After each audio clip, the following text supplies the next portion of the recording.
This week on the Fit Dads podcast, we're joined by the incredibly creative Alex Whitehead. Not only did he birth the logo for the podcast, but he's a dad to Winnie, partner to Beth, and a world-class graphic designer. He works with some big names in the fitness industry through his company, AW Media and Marketing. Today, he'll be sharing with us his business lessons, the importance of graphic design for any business, parenting stories, and his awe-inspiring charity work. Plus, he's recently been on a phenomenal transformation journey himself and solidified his status as our favourite shredded graphic designer. Welcome to the Fit Dads podcast, Alex Whitehead. Thanks for having me. Mate, look forward to it. Thank you for coming on. It's really good of you. I think there's one guy that embodies everything that we want on the Fit Dads podcast. It's you, mate. You know, banging business, great family life, in cracking nick. I think your talent's just as good as well. I feel particularly pacey today. Fresh off the play of my beefer as well. How was that? Beefer good? Yeah, eventful. But yeah, I can't lie, it was a bit of a whirlwind, but 4 days is probably way too much time in a beef. I think 3 days is probably the limit. I think the fourth day, everyone had just... everyone was just ready, and I've never slept so much, I don't think, because obviously my sleep had been pretty much hampered from my diet, and then going away like I hardly any sleep as it is. And you boys are in some great nick, to be fair. Yeah, a lot of abs on show on those photos. Fair play. Me and Morgan tried. I think everyone else, I don't think we really bothered, but yeah. We definitely tried to. I tried to be definitely. I said to Ben when I was checking in, like, I'm definitely going for the leanest as possible I can for a beaver. But yeah, it's nice. I think it's nice to have a goal and set yourself stuff. And we're obviously going to pick your brains a little bit on, you know, why you decide to take it to the extremes. Why you're not just like every other lad where you just want to go there and have a good time. Why you want to look in shape, why that's obviously important to you as well. So let's kick it off. I think have you got one of the first questions for Alex today? For me, it were more, I was scrolling through your Instagram as we do with every guest, and I always try and highlight like some specific, really interesting stuff for me. And I spied one where you said, Beth changed your life and your business. Yeah. Just wanted to dive into that a little bit, like how so? How important has Beth been for you as a partner? I think, well, I'll start with the probably story before, where I was probably in a toxic relationship before obviously meeting Beth, and I didn't really know who I was as a person, where I was going with the business, and I would probably say my business was struggling at that point because obviously I was probably not mentally right as where I am now. I think before meeting Beth, I didn't really know obviously where the business was kind of going with. Obviously coming out of that relationship, I remember one comment coming out of that relationship saying, your business will never succeed, and I'll make sure you never work with anyone in Sheffield. And I was just like, right. Wow, the woman said that to you? Yeah. Wow. And I knew from that, obviously, I always say, and I always joke about it, when I get like kind of put into a corner or like backed up against a wall, that's when I kind of thrive. And I knew from that point onwards, I had to make that business succeed for me and to prove, obviously, everybody wrong. And then, obviously, Beth kind of came along.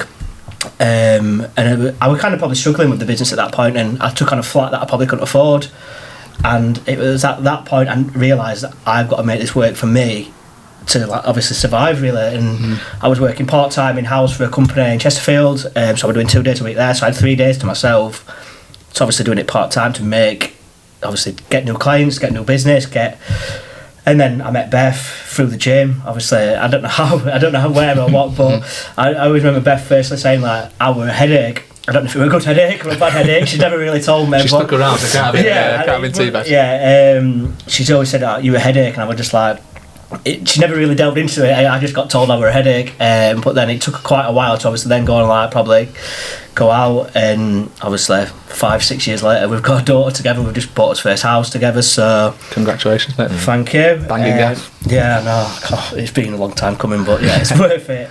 But yeah, I think we went through the stage where I was like kind of growing the business, then obviously lockdown hit, and it was at the point where I know a lot of people struggled over lockdown, but I probably thrived over lockdown because a lot of people were struggling and wanted to go online.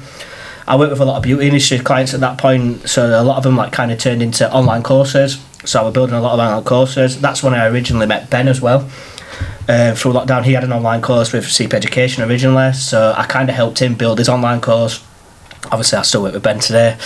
But it was that point where Beth was like, and then she got pregnant, and then it was at the point then they were like, right, you're not going back to work. Like, obviously my business was like kind of getting to a point where I needed someone to come along and help me. So it was at that point I said like, look, I'll teach you how to kind of build websites. And it was that point obviously the business grew even further because I had someone there to support me within the business and outside of the business. So we kind of work. I know it sounds daft, but everyone always says that. How do you work next to each other? How do you do this next to each other? But it just kind of works. Like we've just moved into a new office and like we like sat back to back and like went on a call yesterday and were like, how are you doing that? And I was just like, I don't know. It's just normal. Like before that, we kind of sat side by side, and it's just kind of we've grown together, grown as a family, grown as a business, and it's kind of worked hand in hand. And obviously I'll always like kind of give credit to Beth for that. She helped my business grow, because I probably weren't in a good position before I met Beth, and then now just having her, someone there to kind of lean on, where I probably had that before in a previous relationship,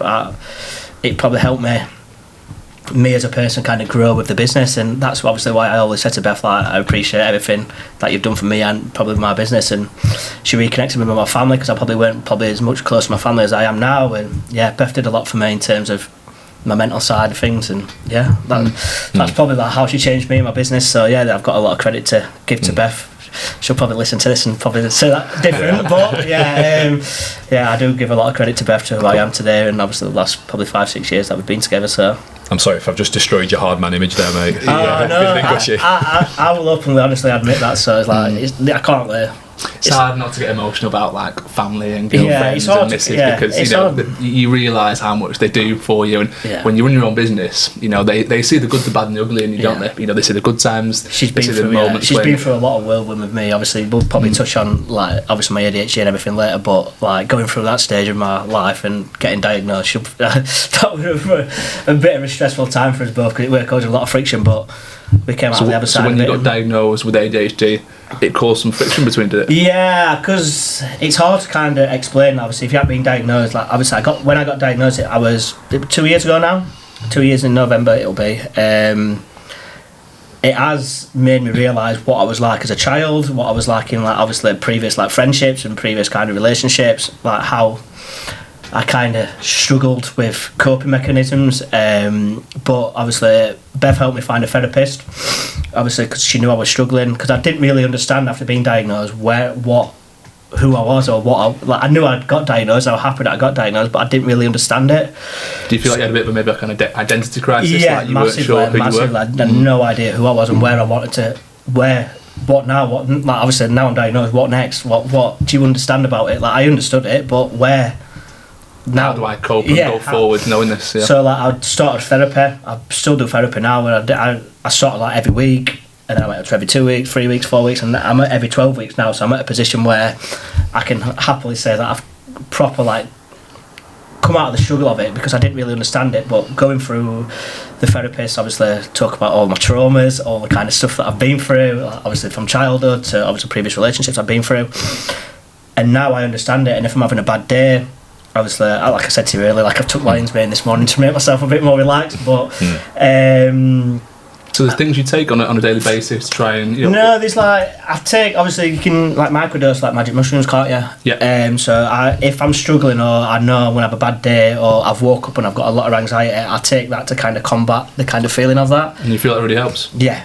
I don't know if it's a placebo effect. Beth says it is, but well, I mean, I'm done out. I've taken magic mushrooms, not for more recreational reasons, shall we say? Yeah, but and I can confirm they chill you out a little bit. They do lose. It's only like a little, like obviously capsule. There's nothing like it is legal. It's not like I'm like illegally like doing magic mushrooms at home. I mean, you can even go and pick magic mushrooms everywhere. You can go pick them from farmers' fields. They grow in like cow pats, basically, don't they? Yeah. So. I'm not sure how the legality of these things in taking I'm not them, sure. but I'm really not sure. But I think there are, if you buy them online from companies. Yeah, my therapist recommended it. She said, like, why don't you just try this? Obviously, if you're struggling, like on certain like periods, like you can obviously, like you can take them every day if you want. But I just take them when I know I've got that feeling of really bad anxiety coming on, or like I know I'm going to be in a stressful environment. Like obviously, with moving house, it's been very stressful, but I've managed to not take them for the house move because I've just managed to cope with it. But there is.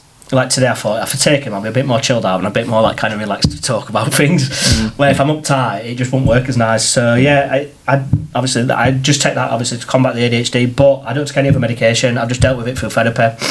I know there's people out, obviously Beth's got ADHD as well. She got diagnosed not long back, but Beth is like completely other end of the spectrum compared to ADHD, Right. so she'll struggle with like procrastination and like obviously getting on with things, where I'm like proper hyper focused, like get on with stuff, crack on. Again, yin and yang, it works pretty well. You can kind of focus each other. It's proper strange. Like obviously, everyone always thinks like you both got ADHD. Like how does it work? But we're complete total opposite ADHD, and it's a weird. I think when people think of ADHD, they think of probably more like your case, don't they? Where it's like quite scatty, maybe hyper focus. Yeah, but they don't realise that ADHD can be just like lack of focus on certain tasks, and being, like I said, quite scatty in terms of your if Beth's having a bad day, she'll struggle to kind of go into a task.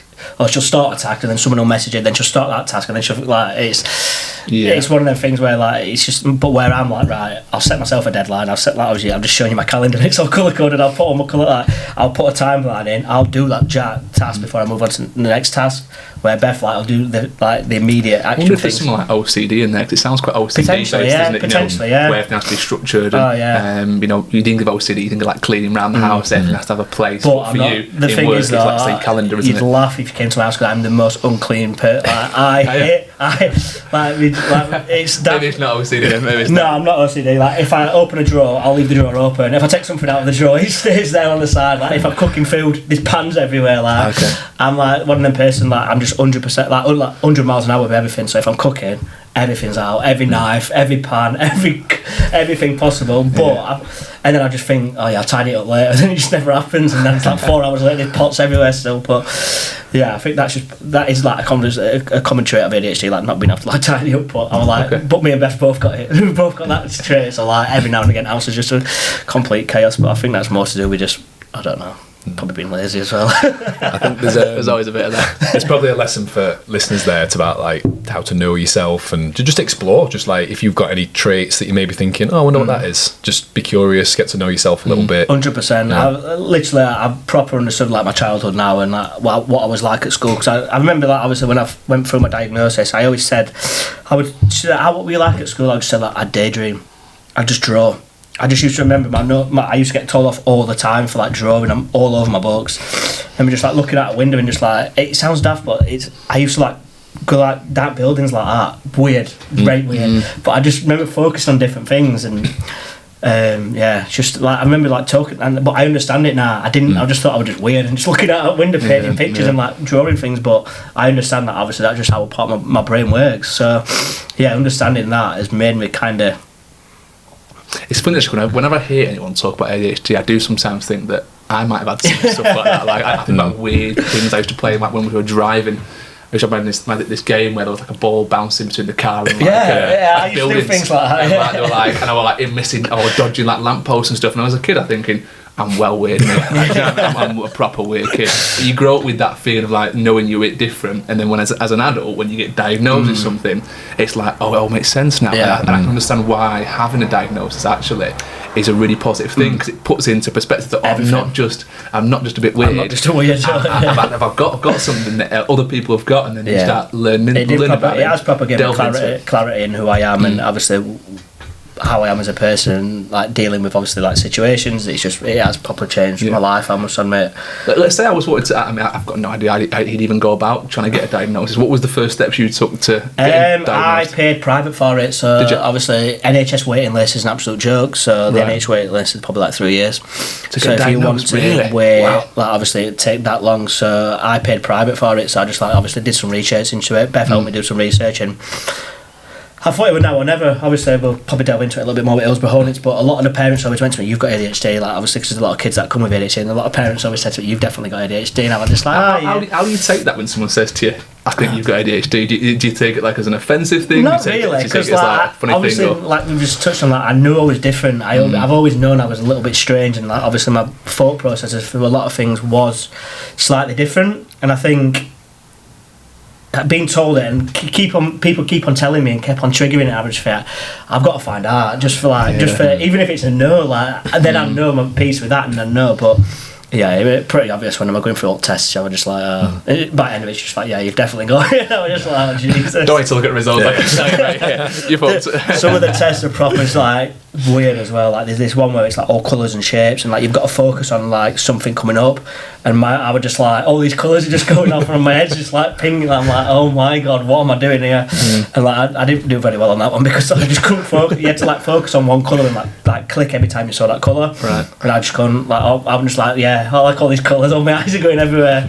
And Beth was the same, and Beth today. That's mushroom. Which I imagine that like level of creativity you've got really sort of bleeds in quite well to like the graphic design side of things. You know, I know you mentioned about at school you always felt like you was drawing and stuff. Did you know quite early that you wanted to go into a career like Not that? really, no. I think obviously I did graphic design at GCSE and I got a D. So like that was a bit of a dampener at that point. But I excelled when I went to college and I did really well at college. But I mean, up to that I didn't really know what I wanted to do. I always wanted to do something with sport, funny enough. Love PE, like obviously love football, loved everything, like cricket. I used to just do like every after school club you could go to with sport I'd go to, just because I just loved playing sport and everything. But I just kind of I chose graphics off like a little bit. Yeah, I like drawing, I like doing this, I like playing around with graphics, I'll do it. And from there I did kind of probably fall in love with it. I remember I did a podcast with Ben and I said like the first point I realised I really loved it is I used to make CD covers for my car. When I first started driving, I used to create CD covers with like a logo on it, all the track names, and like put them in and like just for you. Nice. Like, even looking back on that, I think that's so sad. But I enjoyed like creating covers and like creating things like that, and then it just kind of went from there. And then obviously getting the D, I had to beg my way onto my college course. So I went to Norton. Obviously, I had to beg my kind of way onto my college course, and after that I knew I had to kind of work hard again. So obviously I knew I'd, like I said earlier, get knocked down, I come back up again. So luckily I begged my way on, I come out with distinctions after the end of it, and then I did a 2-year foundation degree. And weirdly enough, for my end of year project I did serial killers, which is another thing. This is why looking back on all these things I think, yeah, I'm definitely something wrong with me. Like I did like a Yorkshire research campaign which had like Myra Hindley on it, John Casey, Ted Bundy, and it were like, these many people have killed this many people, but did you know Yorkshire cancer in Yorkshire alone kills like 250 people a week or a month or whatever it is. I forgot the start, but I was just looking at it and I was just like, what have I done here? Like, all my thing was just like serial killers and like Yorkshire cancer research in the middle of it, and I was just like, but it works. It Tutor's like keep tabs on that one because my tutor loved it. Like my tutor like kind of pushed me to do like daft, like weird things, and it's kind of classed as shock advertising or whatever, and like that kind of shock process. But looking back on it, it worked because like the person, I went to work for an agency after that, and they remembered that project that I'd done. So it definitely worked, but it was just like weird and wonderful. Like, I just went for it, like. But it was more to do with the stats. But you recognise the you look at the Myra Hindley fact, and then you read the stat, and obviously she's known. It's a good link. That it's shocking, but it's funny because I've told you, Rob, but I did graphic design at uni. My degree's in graphic design, and I specialise in advertising. So I've got a brief kind of understanding of that stuff. But I was the opposite to you. You know, I got up to that fork in the road. I was like, sports or graphic design. I thought I need to follow my heart here. I'm just not. I can't see myself doing it as a career really. I feel like you two are like the same side, like two sides of the same coin. Really. You went one way. Yeah, that's cool. Yeah. Well, I like that. And you both dress similar as well, so that's really good. You didn't get the memo, mate. No, you don't know. It was talked. The colour was talked. Graphic design club, isn't it? Texting this morning, I'm wearing this. But no, I love that as well. I really like creative brains. Like, I keep saying this to Ryan when I first started doing this project with Ryan. I'm like, look, I know nothing about design. I don't understand it. He's like, I know a guy. Let's see what you can come up with this logo. I do really like the logo. I was mesmerised. Like, I thought, how's he got a mic in like FD and like? Did you just have ideas like that? It's strange. Like, I don't really. Everyone says like, how do you come up with ideas? But it just clicks sometimes. Like sometimes you sit there in front of the computer and I'm like, right, I don't know what I'm doing here. Or there's other times where I just know instantly. Like I did that website design for Lewis this morning. Didn't even take me that long because I literally knew what I wanted to do with it. I looked at his current website and I was like, look, I know exactly how I can improve this. I just put it all together. It's same with like logos. Sometimes logos click straight away. Sometimes I'm like, I could take ages on it, and it's just a strange one. Like sometimes it's just perfectly in my brain. I know what I want to do and where I want to go with it. Where I knew what you guys wanted. It needed to be kind of look like a fitness related podcast, and it just kind of suddenly comes together. There's certain things like, there's certain things you can't teach on a course, and it's creativity, and you've got that real creativity to be able to visualize something, know what you want the outcome to be like, take everyone's input and the client's kind of brief essentially, and then put a really good creative spin in it. It's very, very difficult to teach that on a course. Sometimes I don't know how I do it though. Like it's an hard one to explain, but I've got no idea sometimes how it just comes together. When I can't explain it at all. When I finished my degree, there's a lot of people who know you've got to do a green graphic design. Like, I need a logo for this, will you do it? And you do it because mainly because you quite enjoy it, and you're like, go on then, I'll have a little project. And I'll tell you a story actually. Firehouse Fitness. Obviously you've worked there. Do you remember the guy on the wall, the fireman who had his finger like that? Yes. I designed that. Did you? Yeah, believe it or not. So Rob and Dennis come to me, and I told him I was obviously a coach, but it's some graphic design stuff. And he looked at me, we need this guy for the wall. And it was funny because I think I was going through Angie's Instagram, and I saw someone with like an old T-shirt on it, had the fireman on the T-shirt, and I'm thinking, God, I designed that. That's crazy. I hadn't seen that image for many, many years. I think we had it on back at toilets eventually, mate. So he sat down. It would demoted. Yeah, it would demoted. It's weird, isn't it? Like thinking back on, I can envision so many bad designs that I've done like in the past. I remember the first website I built. I can envision it to this day exactly what it looks like. I could probably rebuild it if I wanted to. And it was so bad. I can just see it, picture it. It haunts me to this day. Like my first project that I ever put out there, it haunts me to this day that I did that. Yeah, we've said before, haven't we? If you're not embarrassed by your first thing, you start too late. Yeah. Proper. Like I can just vision it, the logo and everything. It was like a little cafe in Dronfield. It like a little black logo with a gold knife and fork in it. It's so bad. What would you say makes a good or a bad website? I know you touched on that. Is there anything, like if I clicked onto a website and it'd be like, this is pretty decent, this, or what do you think makes a good or a bad website? I think images are very key. Images and video are very key. Like if you've got stock imagery, it kind of puts me off like kind of instantly straight away. If you've got good imagery, it works. User journey is a big one for me, like having the correct user journey. So if someone lands on it, you've always got like a hero section, and then you flow down into what your kind of key offerings or service points or touch points that you want to kind of drive people to really. So depending on what kind of website you're having, if it's say a landing page, you've got to get like kind of your services across, your key points, USPs, all that kind of stuff. If it's a full, like a bigger website, you've got more pages to kind of drive people through, if that makes sense. So you can have like an introduction into About Us, and then you can drive them into the About Us page to keep people onto the website as long as possible. You can have service level landing pages. So it's the structure, user journey. The design's always got to be obviously up there. If you've got a bad design website, you're always going to switch off from it. But for me, if I go on a website and it's horrendous, I'm literally straight off. Or there's like some periods of time where when I was like kind of going from my point, I'd just message him and say like, look, your website's awful. Like, jump to like, well, I don't do that anymore. Luckily, like if I message, unless people ask for a website review, then I will obviously probably slag it. The funny thing is, slagging it off. When I got into the industry nearly 10 years ago now, the first thing I knew was, right, if I'm not going to work in a gym, I need to have a good website. If they're going to land on my page, visually I want it to look good. Now obviously coming from a graphic design background, I knew that. So I went into, actually literally typed in personal trainer Sheffield, and I went through all the top websites that came up, and every single one was like a CV. So you go on there and it'd be like, right, I did this college, I did this, I played these sports, did this at degree level, I've gone on to a master's in this, these are the people that I've worked with. Nothing. And I was so bored. I was like, oh, this is going to be really easy. And I remember actually rubbing my hands together going, I'm going to wipe up it. So this is what happened. I've designed this very basic Wix website that I've still kind of got to this day, but obviously changed around. And people came to my flat where I was training, and they were like, oh, I thought it was like a really cool, because they see the website, think they invested a lot of money, think you were top dog, and I'd come to a flat and go, yeah, we're training on the turning circle out down the road. And they were like, oh shit. But as soon as I've got them in the room, then you start talking the talk, and then you persuade them, and you've got their attention essentially. But I always put the success of this business in the first like year or so 100%. down to the website. There's no doubt about it. Whether it's as influential anymore, I don't know, because there's a lot more ways to promote on social media and things like that. But I know the power of a good website. It was a game changer for me. I do feel like there is that still. If people mention anything, what's the first thing you do?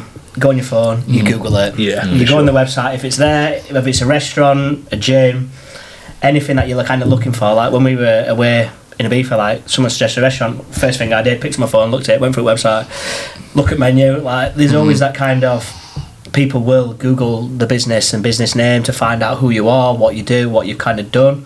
So I do, especially when it's a big investment like personal Yeah. training, or even getting its own website. They want to make sure yours. I actually haven't been on your website. I've just changed it all to black and pink, kind of proper ADHD moment. Like, I've been black and teal for years, and like. Right. I was like, look, I've had enough. Like, Black and pink, that's bold. black, pink, and white now. Yeah, Cool. proper gone Cool. hot pink. Nice. Bit like scoring corner. It's literally that colour. Is it really? Hot Yeah. pink? I just went fully out for it and just went bang. Right, literally about 10 minutes. I was like, boom, everything's done. Everything with black and pink. I've How changed much all that the is to change my design? I spend weeks on mine when I change stuff. Oh no, I can. There's like functions that I can do. So I've written a bit of code to obviously like change the colour teal. To anything that finds a colour teal to change it all pink. So it's literally like I just ran it and it So went it's bang. a bit like Canva where you can click like change Yeah, everything. it literally changed everything. And I was just That's like, cool. It's cool. yeah, I enjoyed that. And then every now and again, I changed all my quote documents to pink. Everything that I literally went through it. Wow. About 3 hours, I was just like, right, everything's pink now, and everyone was just like, are you all right? But it was like, that's just like me. Like I hyper focused on a colour. And I'm like, I've wanted to change my colour for years because there's a couple of other people in the fitness industry that have got a teal, and I'm just like, I've always wanted to like move away from them, and I'm just like, think if I change, am I going to stand out? Which it don't bother me if I do stand out or not, but I thought, right, I'm just going for it. And When you're at the forefront of design, though, you're seeing some really cool colours come through, and you're seeing what the kind of next hot colour is. And Yeah. it must be hard not to be like, I want to change my colour every 2 weeks. I'd probably change. Like, there's always an Adobe colour of year that they release, like the colour of the year. And I always thought I went for a period where, like, when I first started, like, I'll change it to that every time. But then I was just like, it's just not. No. You just lose your brand identity, don't you? Like, obviously, Yeah, I of know course. I've changed massively from teal to pink, but the only reason I had teal because I love Mercedes F1. So like, there were no like kind of massive meaning behind it. They were the colours that I went for because I love F1 and obviously I like Mercedes, but. Then I thought, right, I'm just going to change my identity and like this is it, I'm sticking with it. And I've ordered t-shirts in black, white and pink now, so I think I'm going to have to do it now. I think I've committed on it, so For sure. proper committed. I always remember you saying that to me, Ryan. They were like, "Oh, what does this colour mean?" Like, how does it make you feel when you see it? And I guarantee that's quite an exciting colour, like black, pink, white. It's you don't see it very often. It's very bold, and it really got me thinking when I was going through my process because I'm like, what do I want my brand to stand for? And it does get you thinking. I suppose if someone's really like at a bit of a crossroads, they maybe lost their brand identity. I don't just want to skim over that word. So, what does brand identity mean for you, Alex? It's a difficult one to answer that, to be fair, because it can mean multiple different things. It's like obviously the brand identity is who you are, what you stand for, like obviously what you kind of get across. So in my opinion, it means a lot of different. It can mean a lot of different things. Really, it's hard to kind of nail it down to one specific meaning because for me it's probably different how brand identity means. Probably for you guys, you probably see it a little bit different. But yeah, it's definitely who you are, what you stand for, what your business stands for, and what kind of impression you want to kind of get out there. Because obviously if you're struggling with, I had a meeting with someone yesterday and they were struggling with, they've got a really good brand, the brand's really nice, but they didn't understand their brand message. So like understanding that brand message, and that we had a meeting for half an hour, talked about different things, and then he's come out with it and he understands where he wants to go with that brand now. And it was just from having a chat, it weren't really like a meeting to kind of come up with anything for him or help him. He just said, can I have a chat with you? And I was just like, yeah, that's fine. And now he's come up with like a community based stuff around his brand. So he's created a brand message from his brand identity, so he's obviously got so that's what I mean, there's multiple different It's really ways nice to though explain that you can take someone and you can almost like extend their vision, so they might have an idea of what they want to do, but they're not really sure, like I said, on brands, on colours and identity, and you can sort them through that. You're not just helping them with the design process, you're actually encouraging them his to logo's think. nice, his logo's really nice, and it is really nice what he's done, but then he was struggling to kind of get his message out there and build the community side of it. So like obviously he's created like a club like underneath his like branding, and it works really nice, and we've come up with some like t-shirt design ideas that he's going to give out to all his like clients and stuff like that, and like so he's Cool. The community side should be quite nice of it now, so it's just creating that full brand aspect of it, so you've always got like who you are, personality.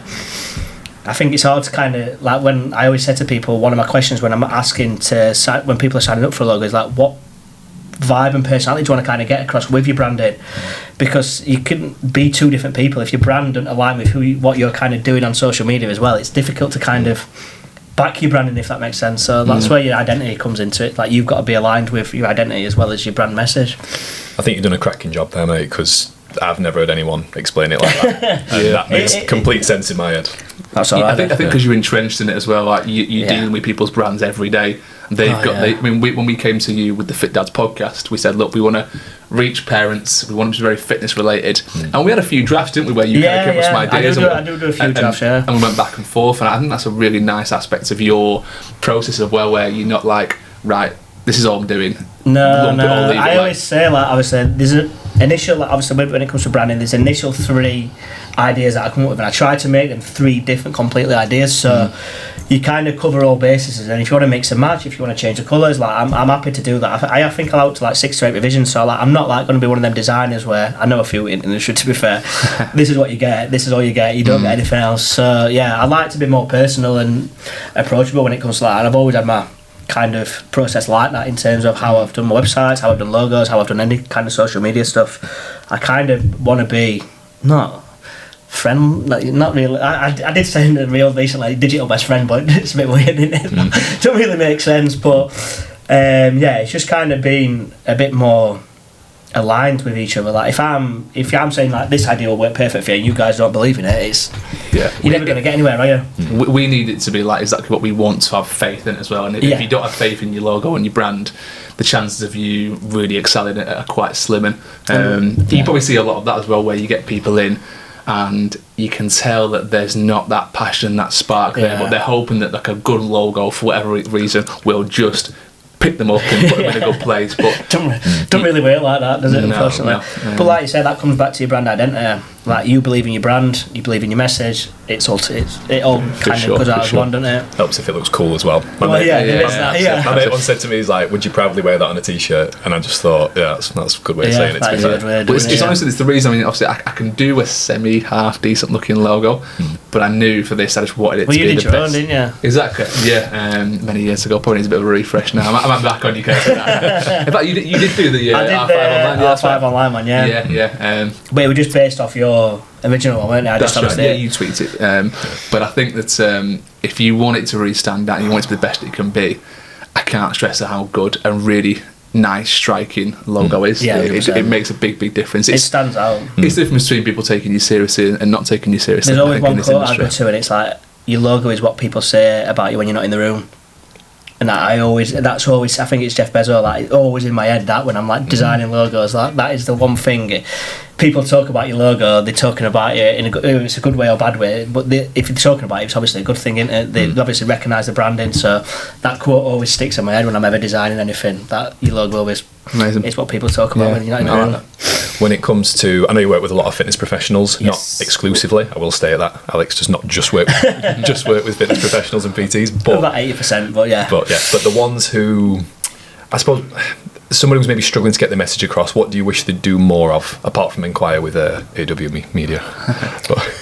I think before inquiring with me, they've got to figure out who they are and where they want to kind of, like we were talking about earlier, weren't we, before we came on, but if you don't understand where you are as a business or where you want to kind of go as a business, you'll kind of struggle with what your branding needs to be like, because you'll be chopping and changing constantly, thinking, right, I've seen this, I'll do that, I've seen this, I'll do that. And if you've got to understand who you want to be and what your business wants to be, and we always talk about with Ben and obviously with clients that come on agency and Propel and everything there, but I think struggling to understand your business and who you are and where you want to go, like I said, I didn't really understand my business earlier on in podcast when I was in that weird stage of my life, and then I understood my business and where I wanted it to go. It kind of aligned my business to kind of grow, and I kind of struggled, went up from there.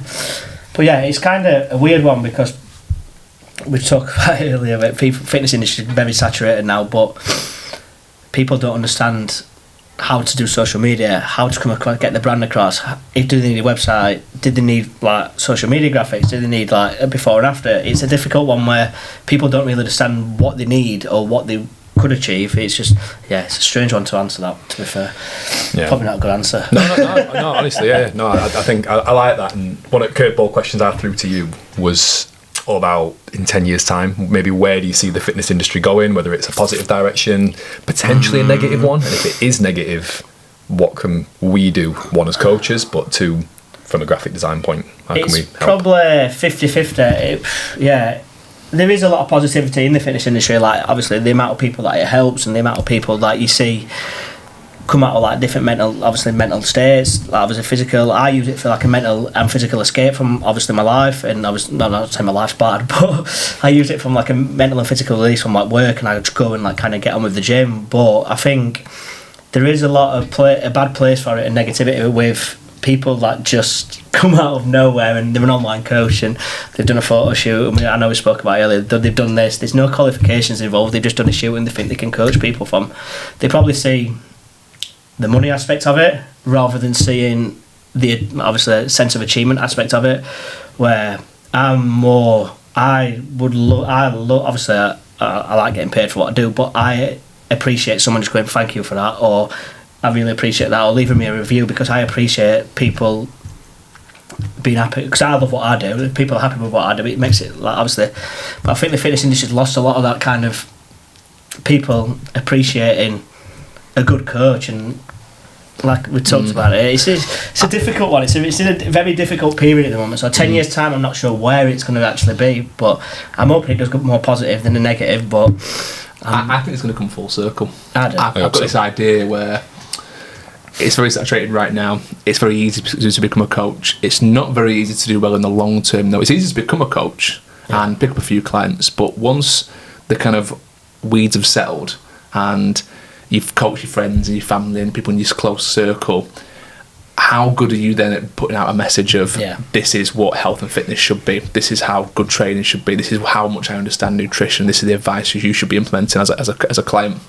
It's going to come full circle where people won't, I don't think, be as into those very shocking types of social media posts and marketing. I think people are tuning into that. And I've seen this little line that people put online now, nice try Diddy. Do you know, have you seen that where when someone's trying to like coax them into something, they go, nice try Diddy. And I think that's coming back around. That right there is a great, as simple and as stupid as that phrase is, it symbolises to me that people are switching on to the bravado, the bravado in the marketing of fitness, transformations, physiques, and who really knows what they're talking about and who doesn't. I guess it's not sustainable as well. Like you were saying, if you've done a 12-week diet, you took on a few clients like your friends and singer, then where'd you go from there? There's no like kind of, oh yeah, I can get 20 clients like this. It don't work like that anymore, does it? And then you can't undercut anyone, because then obviously you're not making money, and then it's just going to go into a vicious cycle, I think. But like you say, if it does come round, it would be nice and positive for it. All the people that I know have done really well in this industry are genuine. They really want to help people, and as a result, they earn good money because of that. And I think it all stems from just getting into the industry for the right reasons and really wanting to help people. So I don't think if you're in it for the right reasons, you will become a good coach, because everything, you stand out for that. Exactly. And I think if you don't do it for the right reasons, it becomes very obvious what you're doing it for, and it's not for the obviously you're in it for money, you're in it to like kind of just boast to like, oh, I've done this for someone and this for someone. And I've seen something online recently, it's like someone's like set up like they can improve your mental health through fitness, and it's like that person that got the best mental health herself, and it's like it's just such a like I just see myself like looking like seeing it, and I'm just like, I'm gonna have to mute you, because I know exactly what you mean. It's almost like the blind leading the blind. There was a coach I come across the other day where she was very clear, like, I think she had in a profile like I'm a recovering anorexic, basically. Oh really? And it was quite nice. She had quite a big following, and she was putting out some nice messages, but I also thought she was giving out advice about eating. And I also thought it's a strange one when everyone can really see that you're struggling with your eating. Are you the kind of person who should be giving out, I guess, advice around that kind of stuff? It's hard, isn't it? And similar to, we spoke about it before, like you wouldn't take financial advice off a homeless person on the road, no matter how good that message was, no matter if they actually had the secret to earning £1 billion, if they were sleeping on the roof on the side, their message is diluted and it doesn't really come across. I think it's the same in what you do with your fitness space and your business. You have to back up what you're saying, whether that's through your own physique, same with any business. It's same with any business as well, isn't it? Really, like if I were like throwing horrendous websites out there, but saying I've like won 3 awards, it'd be like, why have you won these awards? Like, you just, I think it's the same with any business. You can say that you're best and everything, but if you're not showing the results or showing like how we come across on social media, I think it's difficult to kind of thrive on. I feel like I should have said that in intro. Award-winning. No, Oh, yeah. I feel like no one enters this award. I've got to the point now when I get it in bed. We need to Google this award, make sure it's a real thing. Mate, Yeah, well, I might do it, to be fair. Beth always says when the email comes through, so now you've won it, and I'm like, well, I haven't even applied. Obviously, if I'm winning it once, you get applied into next year's, and I'm like, all right, I'm going to do three on trot, and then I'm going to tell to get someone else. You're impressing right people. Yeah. Which you've mentioned Ben a couple of times there. Like, you two obviously know Ben fairly well. I've never met him. It sounds like he's had quite a big influence on your life. So if you talk a little bit maybe about Ben, the lessons that you've maybe learned from him, I'd be really curious about that, Alex. I think how I've learned stuff from Ben is probably how to run a business. Obviously, Ben's helped a lot of people in a consultancy space within the fitness industry, which I know my work in fitness industry, but that just like kind of setting processes up, obviously how to be with clients, how kind of to be constructively criticising, that kind of stuff like that. I probably learnt a lot off Ben in terms of like business aspects and like business elements of how to run a business, where I was probably a bit naive when I was younger.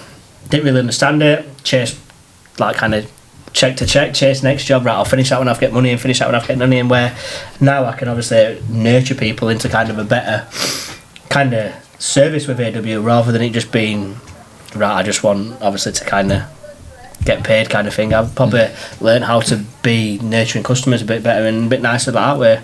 Less of a revolving door, more of a service kind of thing, And I think I've less, from that period, I've like, my client retention is a lot higher than probably what it was when I was younger, like kind of just being naive about it. But I try and pride myself on keeping customers, obviously giving that top level of service, and I think probably I have learnt that from Ben, because he's always been like that, and obviously you know what Ben works like. He's about 5,000, he's probably 500 miles an hour, I'm probably 499, but I think Ben's he's very straight talking, and I think for me when I worked with Ben, it really highlighted the importance of having someone pulling the strings and having a good mentor, someone you can actually look at how they do things, their systems. Yes, they're going to give you some very hands-on practical advice, but it's how to conduct yourself as someone who's leading a team of people. That's what he's very good at. I think I did struggle with that. Obviously now I employed Beth, and then I've employed a brother as well, and I think delegating was probably the one.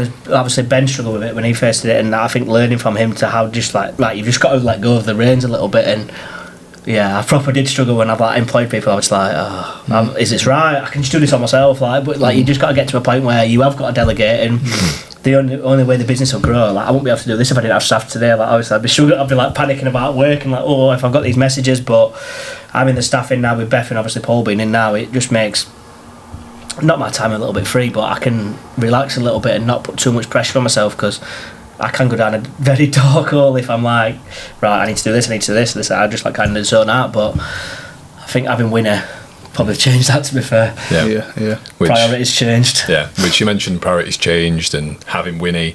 A word you mentioned earlier is like nurturing as well. I'm really keen to see maybe, I don't know, how have you found that process of being a dad and running a business, and both you working together?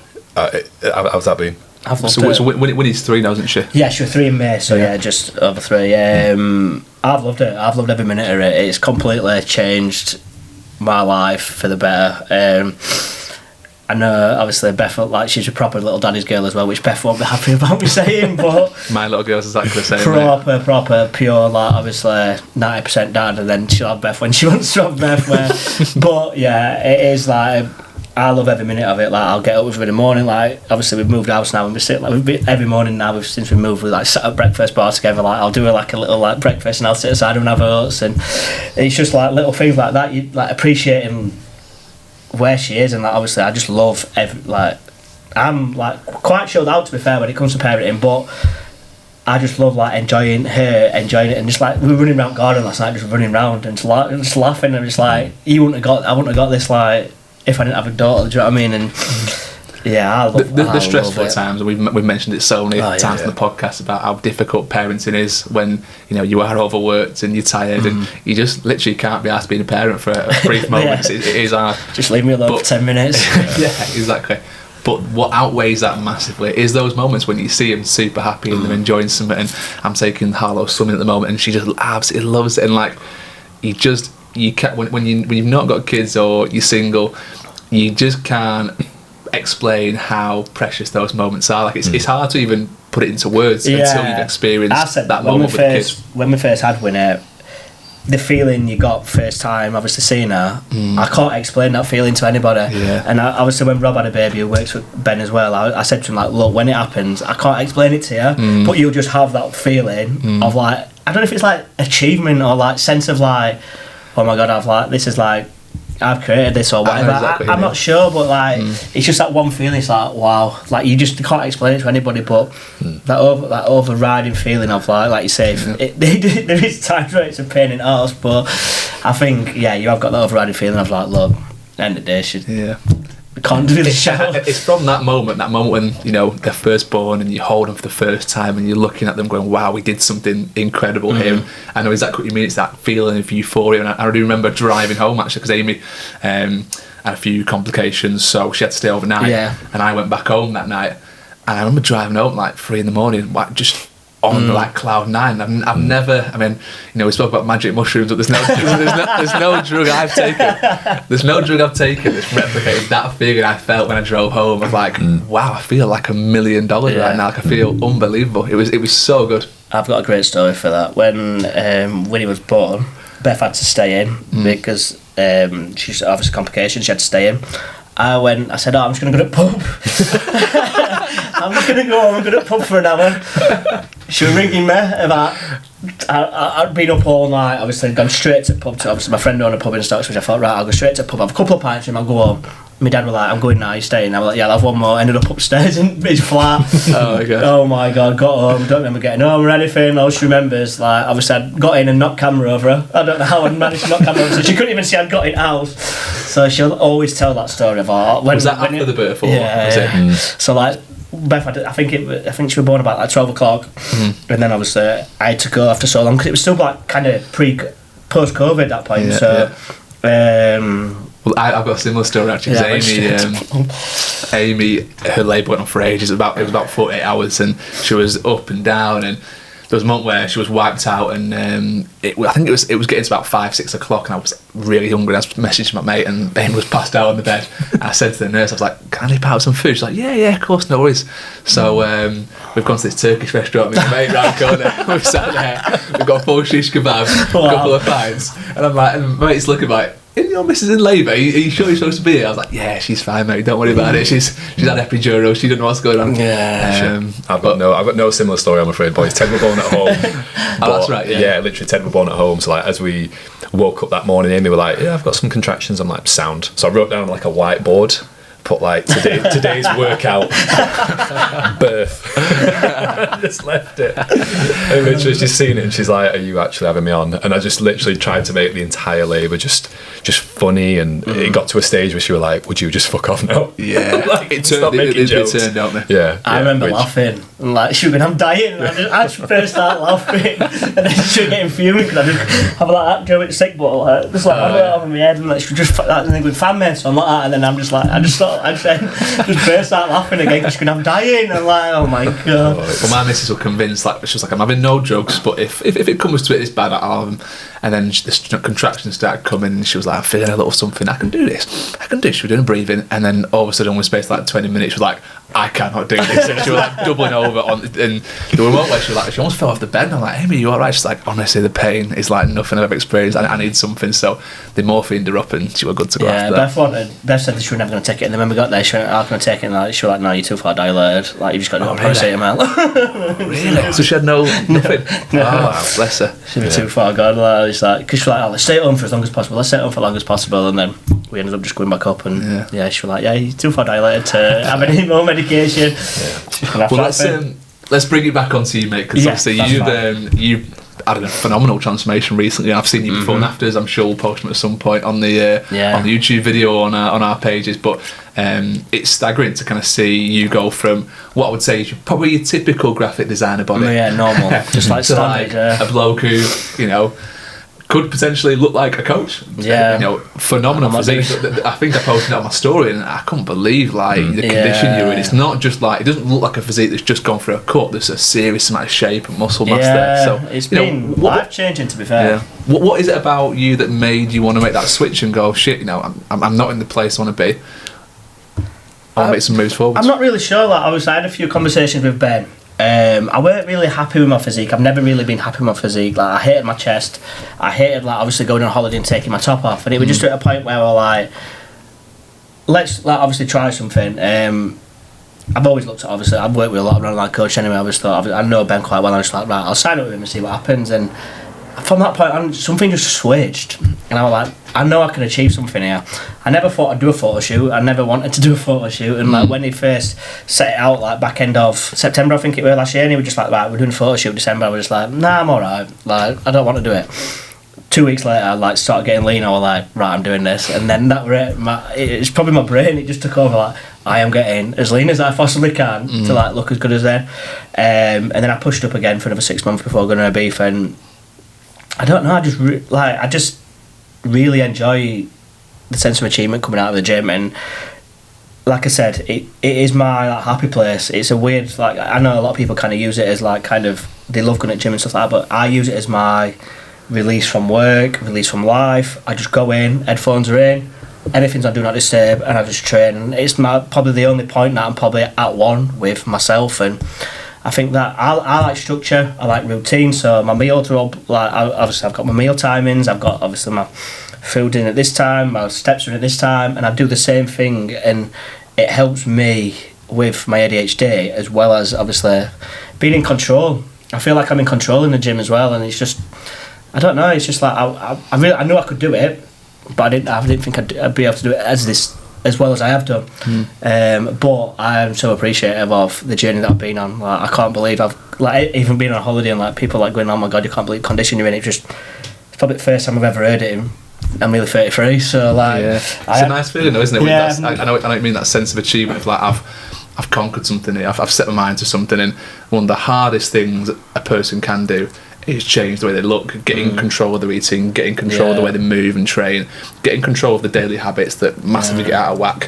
How important would you say, you've spoken about Ben Bray, isn't it? You've been coached by. So how important would you say his role has been in terms of the whole process? Do you think you could have done it by yourself if you'd really put your mind to it, or do you think he had like a real instrumental role? Yeah, massive role in it. Yeah. I think having that accountability for me has been unreal, and obviously having someone in your corner, if you've got any questions, if you've got any like issues or any problems, he put a post out not long back saying like, I do ask a lot of stupid questions like, oh, is it worth doing this, is it worth doing that? But I think that's where you get the most out of a coach, where if you're willing to learn and willing to kind of take the advice on board, that's when you kind of get the best version of yourself. And I think Ben, obviously I know Ben anyway, but we've never really had it as like, obviously I'm friends with Ben, but we've always kept it as a working relationship. I've never really like seen him as, when I'm doing my like check-ins and everything, I'll never really kind of do it as like, oh Ben, yeah, I'm feeling a bit shit this week. I'll probably like go into it as if it were like someone that I didn't know. So I think I've utilised him as well as I can do, but without having him, I'd have probably got about 6 months out line and just gave up kind of thing, and I wouldn't have seen putting on the, obviously like I said earlier, I've done like first off season like 15-16 months, so like I'd have got to a point where I just feel fat and horrible, but like you've got to kind of trust the process, and having someone there to bounce off and say like, look, I feel shit, but right, keep going, you're eating 4,500 calories a day, man, I feel horrendous, but you just keep going. I'm like but I think having someone there that you can just, it's the same with any online coach, if you can have that ability to have like a relationship with them, but it's not two friends, it's kind of more of a business relationship. But I think it has benefited me doing it like that, even though I am friends with Ben. It's just, but I've kept it all on. I couldn't agree more. I think two things you've really mentioned there that are very poignant is, number one, there's no such thing as a stupid question. I really can't reiterate that enough, and I think clients are sometimes afraid to ask questions because they think it's too stupid, but that's what we're here for as coaches. We're here to like solve every single big and minute question you've got. And then I think the other thing is having a kind of a good relationship with your coach, but one that's very much about driving you forwards and progress and results and actually achieving things. Like, are we moving forwards? Because I think sometimes when you take on friends and people family members, it can get a little bit like, they don't really take me seriously. They're not taking your advice as good as they could be. And that probably is what impresses me more about what you've done with a friend. Essentially, you've done you've had a phenomenal transformation with a friend where things are very difficult to keep. In that kind of business relationship. In a business sense, yeah. I have. I won't lie. I've pushed myself into proper trenches, but I did enjoy it. I've enjoyed it. I think more than anything. I think seeing the complete change and the transformation. I'll show you a picture after this. Beth found a photo. It was May. I think it was May. When were Winnie born? May 16, 2021, and this was May 20th. And oh my god, if you see that picture compared to what I did today, it's like wow. And I didn't even signed up with Ben at that point. I just looked at that yesterday. I knew at that point I needed to massively make a difference. And I think it's good for Winnie as well, seeing obviously, and it's kind of motivated Beth. I think seeing this kind of Beth been struggling to kind of motivate herself, get back into the gym, but obviously seeing my transformation, I think it's kind of motivated her a little bit more to think, I'm going to get back into it now. And she's been that busy with work, she just not had time. But I kind of forced myself to go to gym, whether I'm busy as anything, and I know I shouldn't be probably going, I'll just go anyway because I know I need to kind of get that mental release. You can see seeds being planted. I think we've mentioned this so many times about how important it is that even just one person in the family unit makes that leap and starts making some positive changes, because it has a ripple effect through the family, whether it's your other half, whether it's your kids, whether it's your mum and dad, your it's my brothers and sisters. Everyone sees it and goes, well, fucking hell, if Alex can do it, I can definitely do it. Do you know what I mean? And because they know you, I think it's so much more achievable when you see someone my little brother's got back into it. He's never really been to the gym, but when I was training at Fusion before I moved house, I used to pick him up and we'd come 3 days a week with me, and I'd just kind of force it, taught him how to do it and stuff. I didn't stick to diet, I'm not gonna lie, but that's for another time.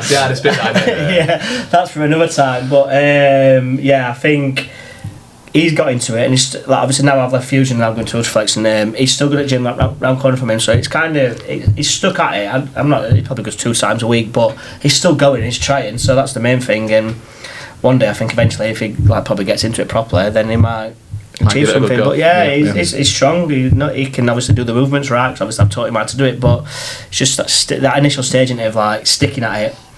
If something goes wrong, you have a week off, or you can't have time to go, then it's just kind of then getting back into the swing of things. But after a beef, it was the hardest thing ever. But I think I trained 3 times last week, and that's probably least I've trained in 3 years. Really? Yeah. So you proper avid go. How many times would you normally go? I go 5 days. Yeah. Good man. Monday, Tuesday. I think I do Monday, Tuesday, Wednesday, rest Thursday, Friday, Saturday, then rest Sunday. Yeah. So 3's still pretty respectable. God.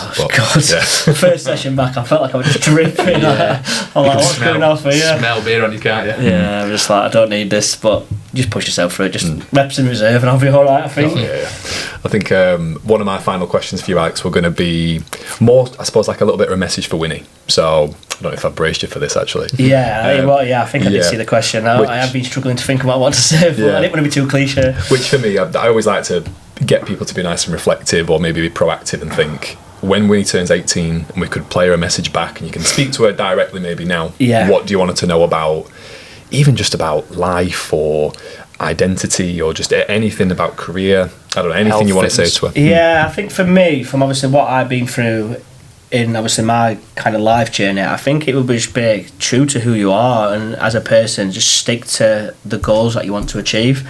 Because I struggled for a long time not knowing who I am. I like I said, identity crisis and stuff like that, and I don't want ever her to kind of go through that. I'd rather her just be who she wants to be, achieve what she wants to achieve, whether it could be good or bad, you don't know, but I just want her to just be the person that she wants to be throughout her whole life, and never feel uncomfortable with any situation going, because I've been through a lot of time with it, and I don't want anyone else to kind of go through that. So just be who she ever wants to be and achieve what she wants to achieve, really.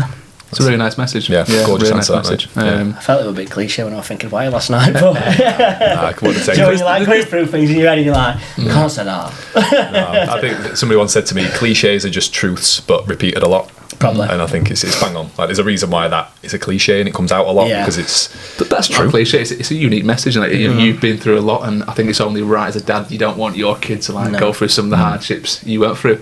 I'm going to throw in another curveball question at you, actually. I like to do this occasion on the podcast. That's right. obviously you mentioned a few times like the hardships in your life. You mentioned things like the identity crisis. You've mentioned some things with like ex-girlfriends. Maybe even in a business sense, like what has been the most difficult stage in your career life? What's been the one moment that's drove you to the darkest spot, would you say? I think when I came out of that relationship, I was in a very dark period where I didn't know where the business was going, and I feel like I struggled with knowing what I wanted to do. I didn't know if I was going to actually end up doing my own business at that point, and I think that was a hard kind of pill to swallow. Like I might not end up doing like what I've built up. I don't know, I was doing it part-time, but I didn't think I could ever make something of it to be full-time. And I think it was that when I was probably struggling the most, finding myself and finding the business, because I didn't know if it was ever going to succeed. And I think that was the biggest probably struggle point. How long was that? 6 years ago probably. And luckily now obviously AW has been in business 9 years. I think it was 9 years in July. So like obviously from when I first started, it is not like obviously it'll be 10 years next year. So even though it was part-time to start with, I think the overriding sense of achievement I've got from obviously them dark days just proves that you can come out with the other side of it. And I think, I did. It was a probably bad mental time for me at that point, because I had people say to me like, "Oh, you're not the person." Like, obviously, I thought I wanted to be the person that I was in that relationship, but then when I come out with everyone, I'm like, "Oh yeah, you're back to yourself." And I struggled a lot with that, like saying, "Well, why didn't no one kind of tell me? Why didn't no one like mention to me that you weren't like who you used to be or anything like that?" But obviously, I guess if you're in a relationship, it's different, isn't it? But I struggled a lot with that, like kind of. I've just been struggling along for like last 8 years of my life, where like just going through this and that, and it's funny, isn't it? You don't really realise it until you come out of it. And actually, my missus says to me sometimes like, "Oh, she said to me last week, you were having a grumpy week last week," and I says, "What was that?" Because when you're in it, when you've got this mist and you've got there's stuff going on, you've got absolutely no idea about the little things that are going on around you, and it's not until you come out of it that you realise that I was really unhappy there. That wasn't me. I didn't like that. And I think it takes sometimes some really significant moments like that to be like, it changed my life. I don't ever want to do that again. No, it changed my life for the better. It was a dark time obviously when it first happened, but obviously coming out of it probably the best decision I ever made for myself in my life. Being really honest, like we all have different ways of coping with stuff. Was there any like really detrimental coping mechanisms and things that you did to kind of like deal with that stress? The gym. Was it? Yeah. Really? Yeah. Really? That's when I first started taking, well, I won't say I took it seriously, like that many years ago, but it's only probably the last 3 years I've took it properly seriously. But yeah, my gym was my escape then. Like I'd go, like do obviously train. I thought I was strong, thought I was like looking good, but I probably weren't. But yeah, it was definitely the gym that kind of took me into a better place in my life. Awesome. Just like I said, it is my release and my escape from everything. So having that ability to go and just be at one with myself, it did. And obviously that's when I met Beth through the gym. So like kind of probably a bit pivotal, like starting the gym properly, I think. Yeah. I think it's brilliant that, because you went to the gym looking for a little bit of a release. You found Beth. Yeah. She helped your business, and then it's been kind of plain sailing. So I guess. Well, I guess the overall message is everyone gets to the gym and all your problems will be solved. Basically. Yeah. But yeah, it won't all work out like that. But yeah, I get what you're saying. Yeah, it's a good thing to do. No, amazing, mate. And look, I'll go on record saying like this is the first day that I've met you, and I'm so impressed. Like, thank you. Seeing how you work creatively, going through that process with our logo design, but just hearing your own process, your journey, and just how honest you are. Like, I love that, mate. And I think you're a credit to. To be fair, I got told the other day, you put on one of the questions like, "What would your friends say about you?" And someone said to me the other day, like, "You're the most genuine, most generous and hardworking person that I know."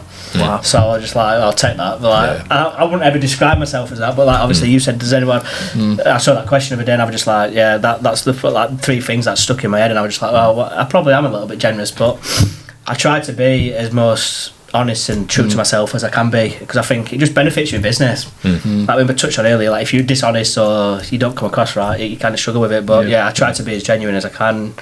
Hopefully it pays off. Yeah, 100%.